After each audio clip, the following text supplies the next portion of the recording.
Parábolas de Jesus, capítulo 11. Onde encontrar a verdade. Enquanto Cristo ensinava o povo, instruía ao mesmo tempo os discípulos para a sua obra futura. Em todos os seus ensinos havia lições para eles. Depois de dar a parábola da rede, perguntou-lhes: Entendeste todas estas coisas? Disseram-lhe: Sim, Senhor. Então lhes expôs noutra parábola a responsabilidade concernente às verdades recebidas. Por isso, disse ele, todo escriba instruído acerca do reino dos céus é semelhante a um pai de família, que tira do seu tesouro coisas novas e velhas.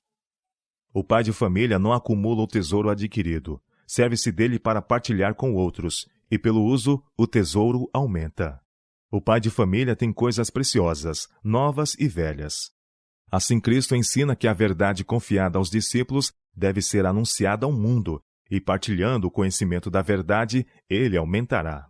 Todos os que recebem no coração a mensagem do Evangelho almejarão proclamá-la. O amor de Cristo, de origem celeste, precisa encontrar expressão. Os que se revestiram de Cristo relatarão sua experiência, descobrindo passo a passo a direção do Espírito Santo. Sua sede e fome de conhecimento de Deus e de Jesus Cristo, a quem enviou, o resultado de esquadrinhar as Escrituras, suas orações, sua agonia de alma e as palavras de Cristo a eles. Teus pecados te são perdoados. É antinatural que qualquer pessoa mantenha em secreto estas coisas, e quem está possuído do amor de Cristo não o fará.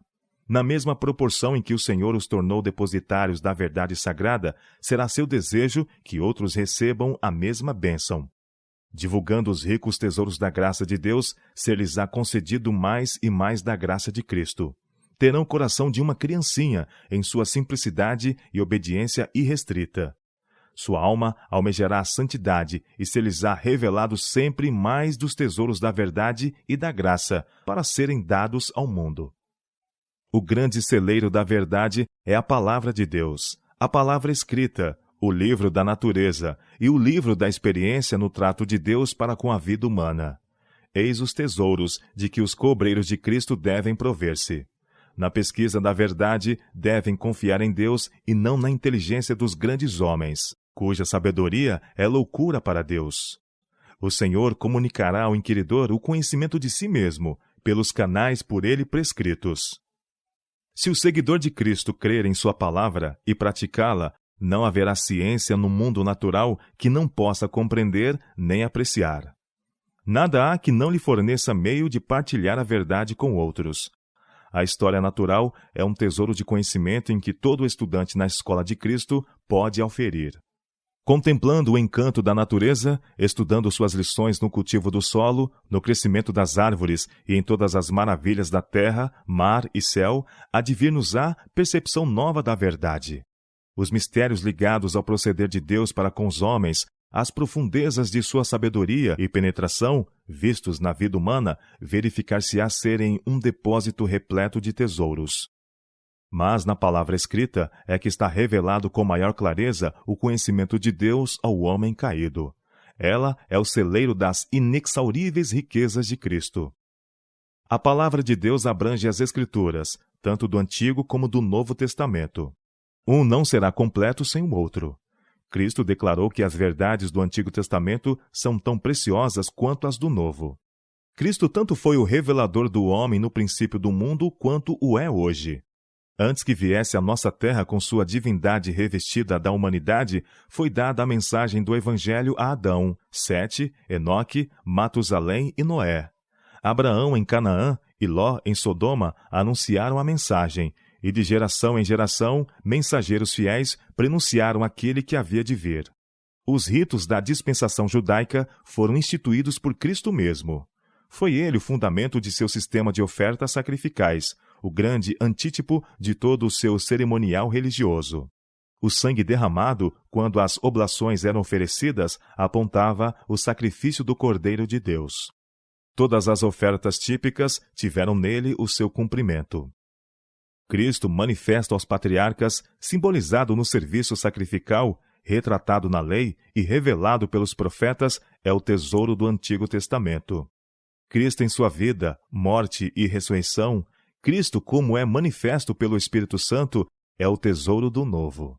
Nosso Salvador, o resplendor da glória do Pai, tanto é o antigo como o novo. Os apóstolos deviam ir como testemunhas da vida, morte e mediação de Cristo, preditas pelos profetas. Cristo, em sua humilhação, pureza e santidade, em seu amor incomparável, devia ser seu tema. E para pregar o Evangelho em sua plenitude, precisavam apresentar o Salvador não somente como lhes fora revelado em sua vida e ensinos, mas também predito pelos profetas do Antigo Testamento e simbolizado pelo serviço sacrificial.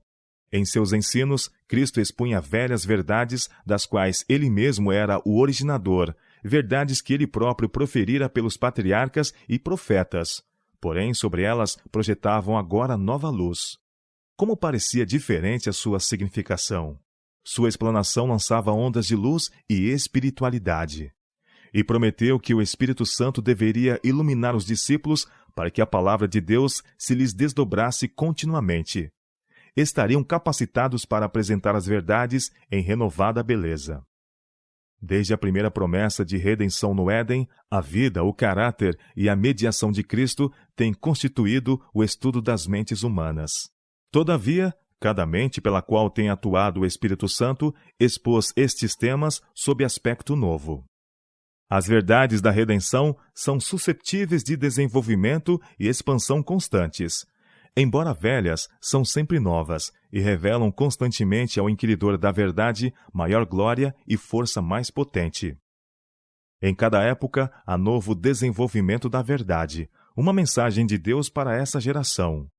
As velhas verdades são todas essenciais. A nova verdade não é independente da antiga, mas um desdobramento dela. Só compreendendo as velhas verdades é que podemos entender as novas. Quando Cristo quis expor aos discípulos a verdade de sua ressurreição, começou por Moisés e todos os profetas, e explicava-lhes o que deles se achava em todas as Escrituras. Lucas capítulo 24, verso 27. Mas a luz que brilha na nova ampliação da verdade é que glorifica a velha. O homem que rejeita ou despreza a nova não possui realmente a velha. Para ele perde seu poder vital e torna-se forma inanimada. Há homens que professam crer e ensinar as verdades do Antigo Testamento, ao passo que rejeitam o Novo. Pela recusa de aceitar os ensinos de Cristo, mostram que tão pouco creem o que disseram os patriarcas e profetas. Porque se vós cresceis em Moisés, disse Cristo, creríeis em mim, porque de mim escreveu ele. João capítulo 5, verso 46. Pelo que não há poder real em seus ensinos, mesmo do Antigo Testamento. Muitos que pretendem crer e ensinar o Evangelho encontram-se em erro idêntico. Rejeitam as Escrituras do Antigo Testamento, das quais Cristo declarou: são elas que de mim testificam. João capítulo 5, verso 39.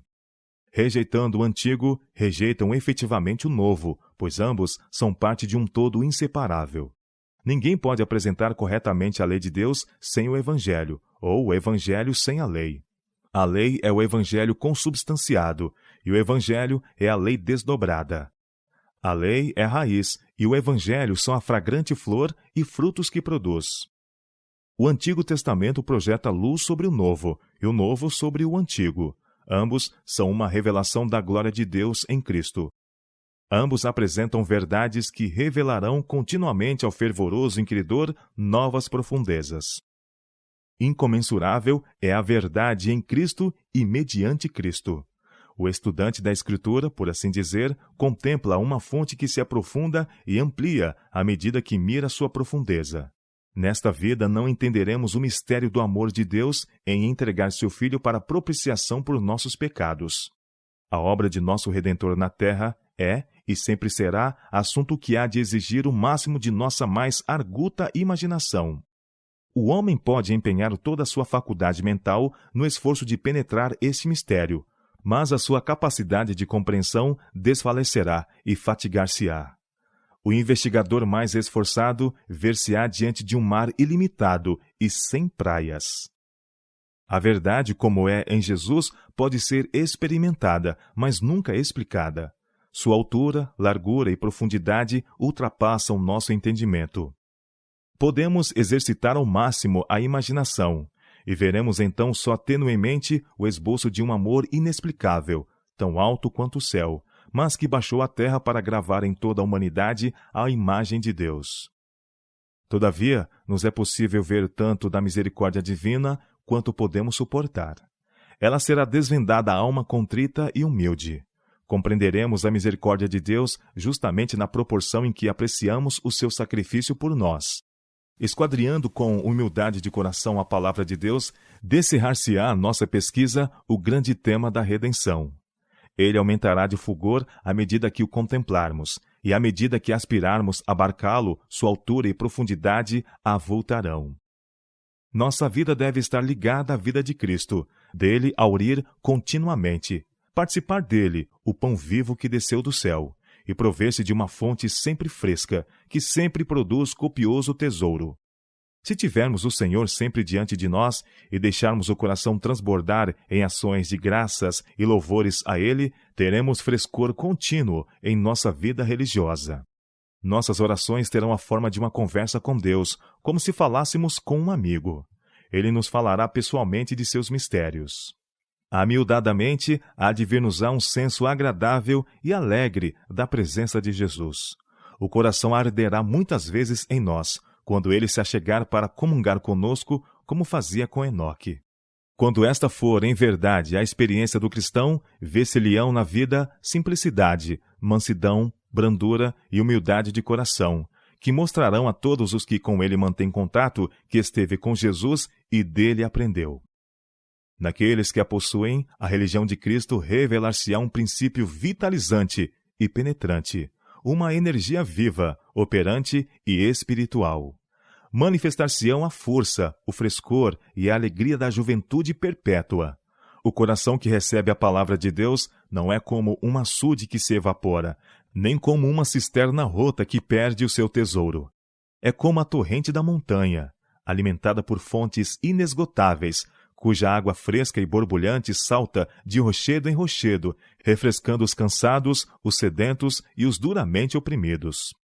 Esta experiência dá a todo instrutor da verdade justamente as qualificações que o tornarão representante de Cristo. O espírito dos ensinos de Cristo lhe dará vigor e precisão às palavras e orações. Seu testemunho de Cristo não será acanhado nem inânime. O ministro não pregará sempre e sempre os mesmos discursos de praxe. Abrir-se-lhe-á a mente para a iluminação constante do Espírito Santo. Cristo disse: Quem come a minha carne e bebe meu sangue tem a vida eterna. Assim como o Pai que vive me enviou, e eu vivo pelo Pai, assim, quem de mim se alimenta, também viverá por mim. O Espírito é o que vivifica. As palavras que eu vos disse são Espírito e vida. João capítulo 6, versos 54 a 63. Se comermos a carne de Cristo e bebermos o seu sangue, o elemento da vida eterna será encontrado no ministério. Não haverá um fundo de ideias arcaicas e repisadas. Cessará o sermão monótono e fastidioso. As velhas verdades serão apresentadas, mas serão vistas sob novo prisma. Haverá percepção nova da verdade, clareza e poder que serão discernidos por todos. Os que têm o privilégio de estar sob um ministério tal, se sensíveis à influência do Espírito Santo, sentirão poder tonificante de uma vida nova. O fogo do amor de Deus será aceso neles. Suas faculdades perceptivas serão avivadas para discernir a beleza e majestade da verdade. O fiel pai de família representa o que deve ser todo instrutor das crianças e dos adolescentes. Se fizer da palavra de Deus seu tesouro, então dela extrairá instantemente novas verdades. Quando o professor confiar em Deus em oração, o Espírito de Cristo sobre ele repousará, e por intermédio dele e pelo Espírito Santo, Deus impressionará outras mentes. O Espírito enche a mente e o coração de doce esperança, ânimo e imagens bíblicas, e tudo isso será transmitido à juventude sob sua instrução. A fonte da paz e alegria celestiais, abertas na alma do professor pelas palavras da inspiração, tornar-se-ão volumosa torrente de influência para abençoar todos quantos com ele se relacionam. A Bíblia não será um livro enfadonho para o seu estudante. Sob a direção de um mestre sábio, a palavra se lhe tornará mais e mais aprazível. Será como o pão da vida e jamais envelhecerá. Seu frescor e beleza atrairão e encantarão crianças e jovens. É como o sol que brilha sobre a terra e comunica perpetuamente luz e calor, e contudo jamais se esgota. O Espírito de Deus, santo e educador, está em sua palavra. Uma luz nova e preciosa irradia de cada página. A verdade é revelada, palavras e frases se tornam claras e apropriadas para a ocasião, como a voz de Deus falando à alma. O Espírito Santo aprecia dirigir-se à juventude para desvendar-lhe os tesouros e belezas da palavra de Deus. As promessas pronunciadas pelo grande mestre cativarão sentidos e animarão a alma com poder espiritual que é divino. Florescerá na mente fértil uma familiaridade com as coisas divinas, que será como baluarte contra a tentação. As palavras da verdade crescerão de importância e assumirão largueza e plenitude de significado com que jamais sonhamos.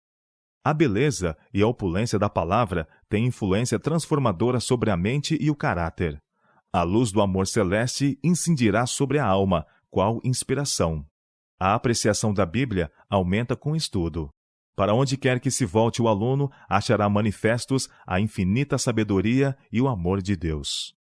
O significado da dispensação judaica não é ainda plenamente compreendido. Profundas e vastas verdades são prefiguradas em seus ritos e símbolos. O Evangelho é a chave que desvenda seus mistérios. Pelo conhecimento do plano de salvação, suas verdades abrir-se-nos-ão ao entendimento. Muito mais do que o fazemos, temos o privilégio de compreender estes maravilhosos temas. Devemos entender as profundas coisas de Deus. Anjos desejam atentar para as verdades reveladas a quem sonda a palavra de Deus com coração contrito e suplica por maior comprimento e largura e profundidade e altura da sabedoria que só Ele pode conceder. À medida que nos aproximamos do final da história deste mundo, as profecias referentes aos últimos dias exigem nosso estudo especial. O último dos escritos do Novo Testamento está cheio de verdades cuja compreensão nos é necessária. Satanás cegou as mentes, de modo que se satisfazem com qualquer desculpa para não estudarem o Apocalipse. Cristo, porém, por intermédio de seu servo João, declarou o que acontecerá nos últimos dias, e diz: Bem-aventurado aquele que lê, e os que ouvem as palavras desta profecia, e guardam as coisas que nela estão escritas. Apocalipse capítulo 1, verso 3. A vida eterna é esta, disse Cristo, que te conheçam a ti só, por único Deus verdadeiro, e a Jesus Cristo, a quem enviaste. João capítulo 17, verso 3. Por que não reconhecemos o valor deste conhecimento? Por que não nos ardem no coração estas gloriosas verdades? Por que não nos tremem nos lábios e não nos penetram todo o ser? Dando-nos sua palavra, Deus nos colocou na posse de toda a verdade essencial para a nossa salvação. Milhares extraíram água desta fonte de vida, e todavia a provisão não diminui. Milhares puseram o Senhor diante de si e, contemplando-o, foram transformados à sua própria semelhança. O Espírito arde dentro deles ao falarem de seu caráter, quando contam o que Cristo é para eles e o que são para Cristo. Mas esses inquiridores não esgotaram estes grandes e santos temas.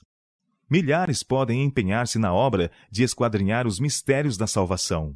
Meditando sobre a vida de Cristo e o caráter de sua missão, em cada tentativa de descobrir a verdade, raios de luz refugirão mais distintamente. Cada nova investigação revelará algum ponto de interesse mais profundo do que já fora desdobrado. O assunto é inexaurível. O estudo da encarnação de Cristo, seu sacrifício propiciatório e sua mediação hão de, enquanto o tempo durar, ocupar o espírito do estudante diligente e, contemplando o céu com seus inumeráveis anos, exclamará: Grande é o mistério da piedade. Na eternidade estudaremos aquilo que nos teria aberto o entendimento se houvéssemos recebido a iluminação que nos era possível obter aqui. Através dos séculos infinitos, o tema da redenção ocupará o coração, mente e língua dos remidos. Eles compreenderão as verdades que Cristo almejava abrir a seus discípulos, e para cuja assimilação, porém, não tinham suficiente fé. Sempre e sempre nos serão reveladas novas visões da perfeição e glória de Cristo. Através dos séculos eternos, o fiel pai de família tirará de seus tesouros coisas novas e velhas.